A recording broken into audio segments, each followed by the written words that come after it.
we have reached the maximum methane concentration that we can get in one step, so a simple water bubbler. But we can see another problem when we look at the stream.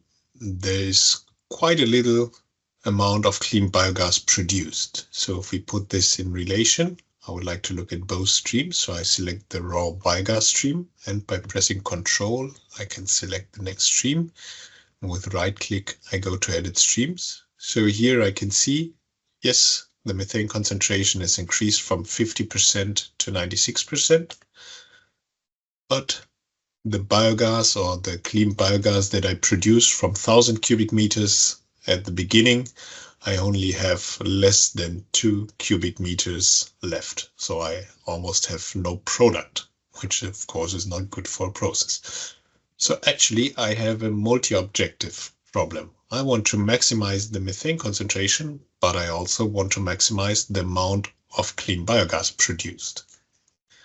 This can be done again in the Analysis tab, and I want to reuse my old optimization. So I create a copy of this, and I would like to enter 2 objective functions now. Just give it a new name, and now I added the copy. And here in define objective function, I can convert this to a new level. I want to do this.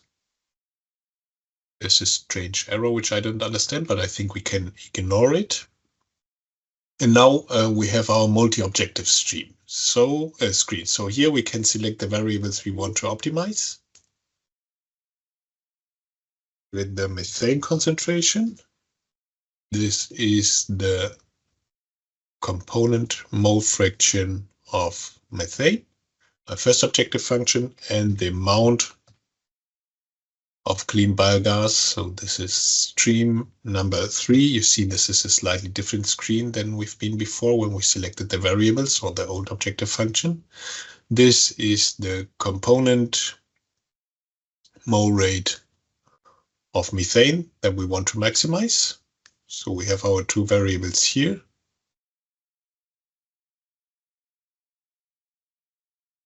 And here we can write our objective function now. So the first objective function, titled opt1, is the methane concentration, and the second objective function, object2, is the amount of methane produced. So we have 2 objective functions, both we want to maximize.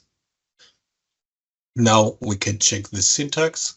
We see syntax seems to be correct. So we see here the current value of our variables and the value of objective function 1 and of objective function 2.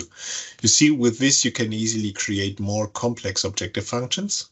But in my simple case, it's just maximizing these 2 flowsheet variables. Okay, so our objective function is defined. Look into the settings. This can remain unchanged. And our independent variables are still the same. So we have everything set up correctly. I would like to see the report now in the internal report viewer. So I go back here and switch my report viewer to internal viewer.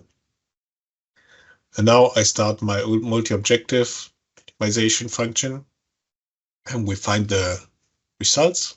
Objection duration is quite short. So we've seen 144 SQP iterations have been performed by CHEMCAD. And we can look at the multi-objective chart.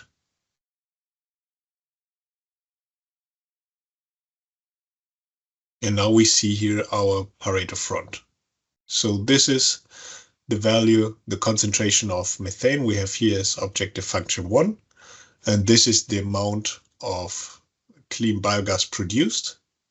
And this is our Pareto front. So we see here, if we want to create higher concentration of our clean biogas, this leads to a reduction of the flow rate.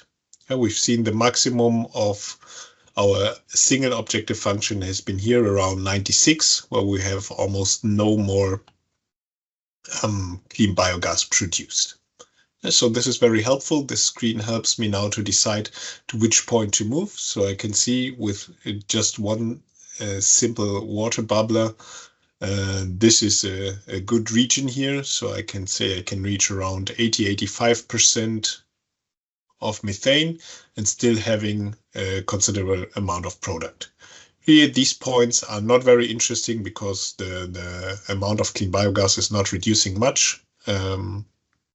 And I can easily get higher concentrations. But from this point on, increasing the concentration goes heavily on the amount of product produced. So this is the multi-objective optimization. But still, we have to find another solution because, as mentioned in the beginning, we would like to have 98% of methane concentration in our biomethane.